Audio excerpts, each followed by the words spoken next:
Thanks for joining us again. This is Curtis Howe with Smart Social. We're doing our weekly TV show, Smart TV, where we talk about tips and ideas on online marketing to help you with your business. So we're going to have a lot of fun coming up.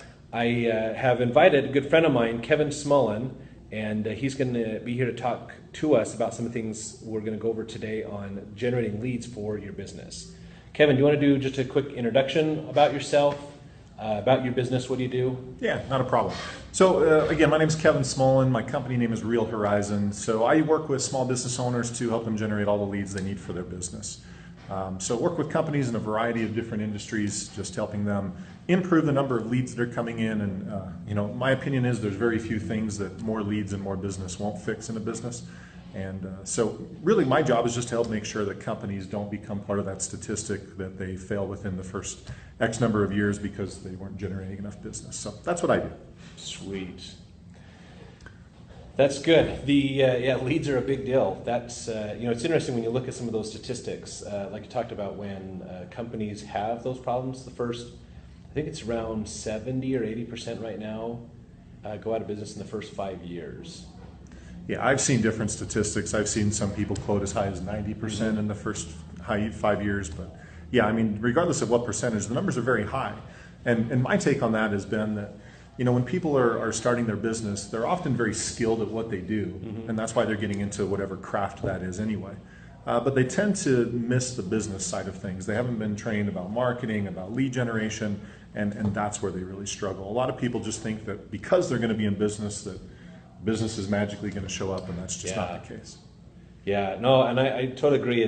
I call it the field of dreams mentality. Yeah, build it and they'll come. Yeah, exactly. We see that all the time on social where people are like, oh, I just need a post, right? No, it's not that if you post it, people will see it. It doesn't work that way. There's a lot more to it than that. Yeah, great analogy. It's very much the same thing. Exactly. Absolutely.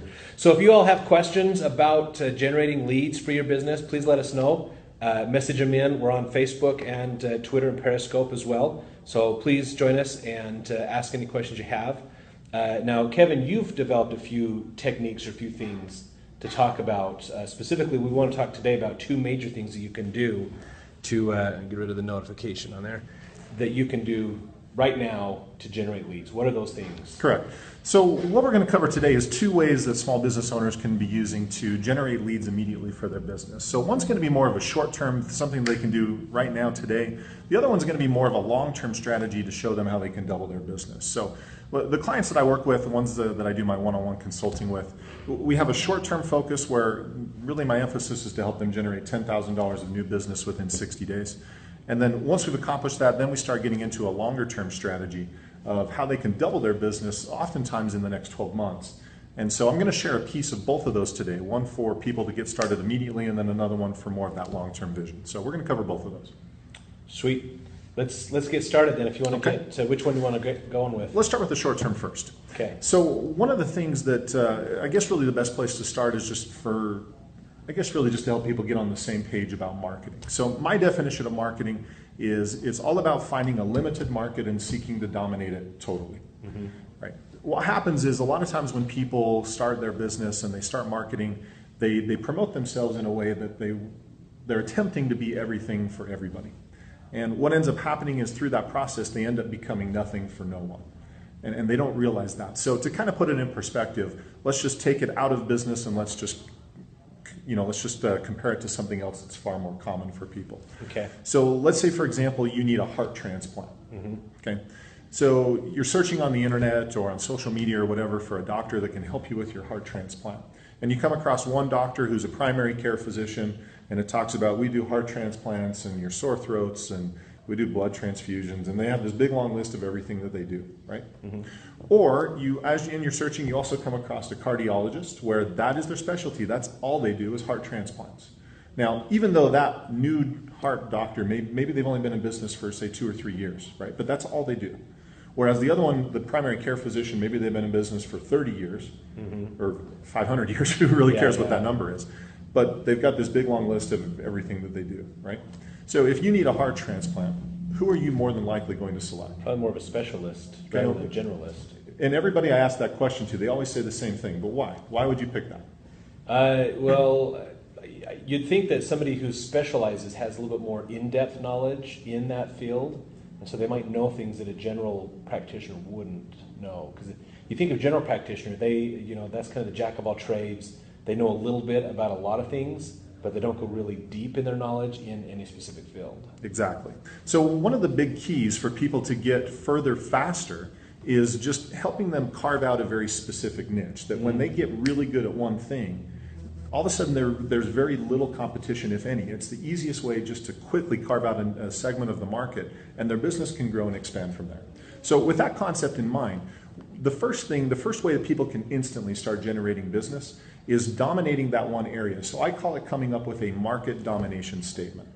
Now, a lot of people call this an elevator speech or whatever, but the reason I like to call it a market domination statement is because that's the very specific idea. We're going after a specific market with a specific problem with a specific solution.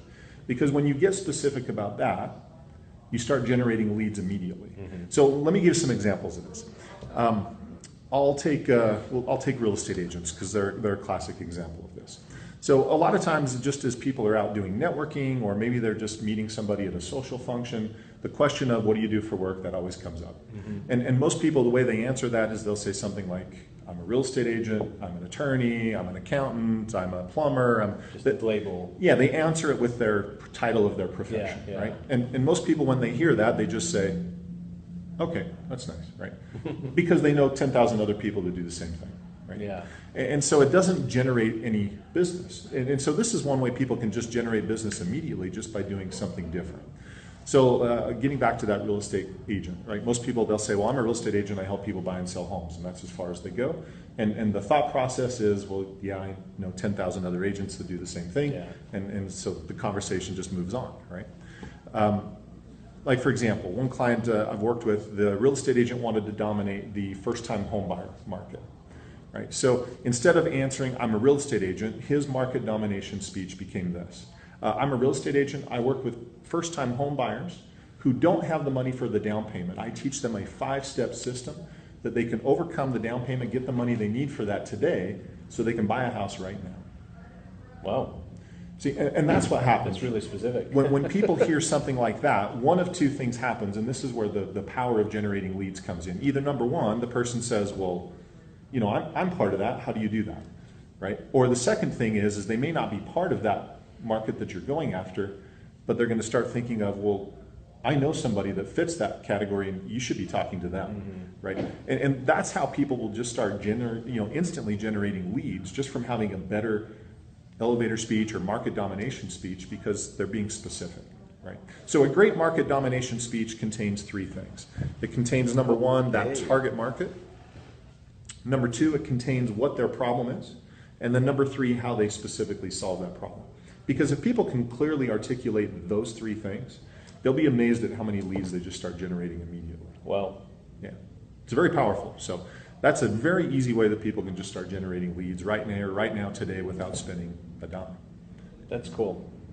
So, because it gets the people to think. It gets whoever they're talking to start really selecting, not just generalizing, oh, you're so-and-so, I'll just kind of file that off to the side.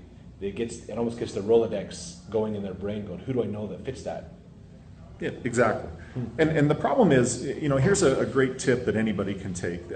Generalities are the death of marketing, right? And this is all you see is all these generalities: full service, lowest prices, highest customer service, best quality, been in business since 1500. They sell the same things, right? And at the end of the day, what do those things mean to the potential consumer? Not much. Exactly. And that's the problem, right? So as another example, just to kind of further demonstrate this, was working with a painting company, and their specialty is they actually give a hard, fast deadline. We're going to be done by this date. We give specific daily updates about what we've done, what the next step is, so that their life never goes on hold. They always know what that next step is as they're painting their house, right? Now, how many contractors do you know that do that? Not many. Exactly. Because most of them are going to show up when they show up, if they show up at all. You never know when the next step is. You never know what's going on, because communication is not really their strength, right? Well, that became their specialty. And so as I started working with them, they were showing me this process that they already did. I mean, this wasn't anything new. This is the way they ran their business. And so when I said, well, how do you communicate this to your customers? You know what their answer was? Well, we're prompt and we're professional. Standard answers again. Standard answers, right? Yeah. So when people hear prompt and professional, they don't really think anything of that. So we ended up creating a statement for them that says, are you tired of dealing with flaky contractors? We give you guaranteed deadlines as to when we're going to be done and daily status updates all the time, so your life is never on hold. Wow. And exactly, right? Yeah, People nice. hear that and they say, wow. And all of a sudden they start separating themselves from the competition. Right? And that's what becomes so powerful about having just a very targeted market domination statement, is because they can carve out whatever niche in the industry they want and get very specific about that. That's cool. That's really, really cool. That's good. You know, and it's interesting when you think about it, how it's almost common sense. I mean, it's almost things that when you really think about it, it's kind of like, oh yeah, I should be doing that anyways. But I think people get so caught up in everything else in the business, you know, making sure they're, you know, because you can be busy and then you can be effective too. Yep. So sometimes you get so busy doing other stuff, you don't think about what is the effective way to do things to make my business better. Exactly. Especially in those lead generations. And we do, as business owners, we miss a lot of opportunities where we could have generated leads, we could have got people thinking, planted those seeds that we just didn't take the opportunity to do. Exactly. To help us out. So if you guys are just joining us, we're talking about lead generation tips, ways you can do things today, right now, to make things better for your business so that you can actually generate more leads. If you have questions or comments you want to share, please let us know. Type them into the comment box and we'll do our best to answer your questions as we go along. We're here with Kevin Smullin, an expert at generating leads for businesses. That's his job. He just helps people generate more leads by putting these kinds of things together. Now, you had another strategy that you want to talk about today as well. This one's, we just did the short-term strategy, Correct. but now this is more of a longer-term strategy. Correct. So again, that first one was all about just being able to start generating leads right here, right now. This one's more of the second one that we're going to talk about is more of a long-term strategy, a way for people to start growing their business over time. And so oftentimes what happens, and this happens in many industries, so I've done a lot of work with real estate agents, so we'll start there, but the National Association of Realtors, they did a study where they asked people who had used a real estate agent in their transaction whether they were happy with the transaction, right? And a high number were very happy, and you would expect that because they're professionals. They're for the most part, they're good at what they do. Yeah, right? yeah. And so that number was 88%. 88% were happy with the way the transaction went. Now, the second question is the one that I find really fascinating. The second question was, if this was your subsequent or future purchase, right? How many of you use the same agent for this transaction that you did the previous transaction? Okay, and you're laughing already, right? Yeah. And that statistic was scaringly low. Oh yeah, I bet you rarely did anybody say I used the same realtor twice. The statistic was 14%. Really? Wow. So think about that for a second. 88% were happy with the way that it went. Only 14% used the same agent. Why is that? What do you think? I think for me, I know because I've worked with realtors before. I mean, I've owned 5 homes, and I've never used the same realtor more than once. Perfect example. And it's not that I didn't like my realtors. I liked all the ones I worked with. They're all really great realtors that helped us out. They did a great job. They worked really hard for us. But it's you know, if I look at why did I use a different realtor, it was because that was a realtor that was building a relationship with me at that time. And that's a big theme. Say that again. They were building a relationship with you. At that time. Perfect. Yeah. And that's what happens all the time is real estate agents, they make a sale and they forget that there's a relationship there because they're thinking about that next transaction, that next commission. Yeah. Right? Oh, yeah. And so that's what happens is they make the sale, they're happy, they earn their commission, and then they almost forget that you ever exist, right? And that's not meant rudely, but they're just thinking about that next deal. Exactly. They get so involved that they forget everything else that's going on. So going on this same deal, right? One real estate agent I was working with, he's been doing this for like 15 years. I mean, he's been an agent for a very long time. He's got a past client database of about 150 people. Wow. Okay, now statistically, 1/7 of people are going to move. Okay, people statistically move about every 7 years. So again, it doesn't work exactly this way, but just for the sake of numbers, roughly 1/7 of his database is going to move this year. Yeah. That's 1/7 of 150 people. We'll just keep the math simple and call it 20. Okay, that means roughly 20 people. There's 20 transactions sitting there in his database, And the crazy part about this is these are people where two things are already prevalent. Number one, they like him, and number two, they've done business with him. So they know him, they trust him, Yeah. and there's a previous business relationship, right? I mean, these are the best possible leads he could ever have. Oh, yeah. It's not some cold person where he's got to sell them on both of those points, right? Exactly. So Exactly. if he's got 20 transactions, I was talking to him, and he said, well, normally I get, typical sale for me is $250,000. I'm getting 3% of that. So that's $7,500 per transaction. So in his business, 7,500 times 20 transactions. There's $150,000 of revenue sitting there in his database. And I asked him the question, what are you doing with those people? And his answer was, Nothing. Nothing. Right? and it's crazy to me. So there's a very specific formula that I teach people just to harness this power of a relationship. The best leads you're ever going to get are the people that have already done business with you. I use this example of if you wanted to sell a car, if you wanted to sell a BMW, who's your best lead? And I ask that question to people, and they always say, well, it's people that are affluent and they have money, and and it's like, no, you're crazy. They're people that have already bought a BMW from you, right? That's the single best lead you could ever have. Yeah. The next best lead is referrals from people who have already done business with you. And there's a hierarchy, but the people that are affluent, that don't know you, that's like the bottom of the list, but that's where everyone wants to start. Yeah. Right. So the whole concept here is teaching people about client retention and client marketing. So the formula that I use with people is there's 4 steps to it. And sometimes we need to adjust this a little bit just depending on the industry to make it a little more specific. But first step is every client gets something in writing from you once a month. Okay. So whether that's marketing, whether it's an email that they send out, whether it's a tangible letter. Again, even a newsletter is better than nothing, but I'm not a big fan of newsletters because it doesn't really do anything to build a relationship, right? I like individual pieces because of the relationship part. Yeah. But everybody gets something in writing once a month. Second piece of the formula is that every client gets contacted every 90 days, every quarter. Okay. And a lot of people think, well, that phone call is going to be about selling them, and it's not. It's 100% relationship. That phone call, if I were calling you, it would be, hey, Curtis, it's been a while since we talked. You were on my mind today. Just want to check in. How things going? Right? And that's it. You don't even bring up business because if business is going to happen, who's going to bring it up? They will. They will, right? This is all about relationships. Yeah. Right? And then at the end of that conversation, if you really want to, take this a step further, you can start fishing for referrals. Now, I don't ask directly for referrals, but I would say something like, Curtis, I loved working with you. You probably can't think of anybody right now, but if you come across somebody that could use my services and benefit from what I do, would you please let me know? I'd love to have more people just like you. Nice.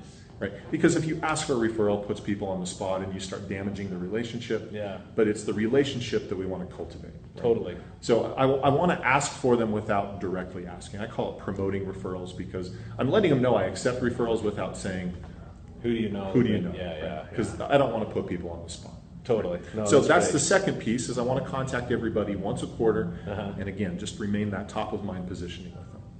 Third thing I want to do is every client gets something on their birthday. So a birthday card or a letter or however you want to do that, but it's important to remember them on those those special days to them.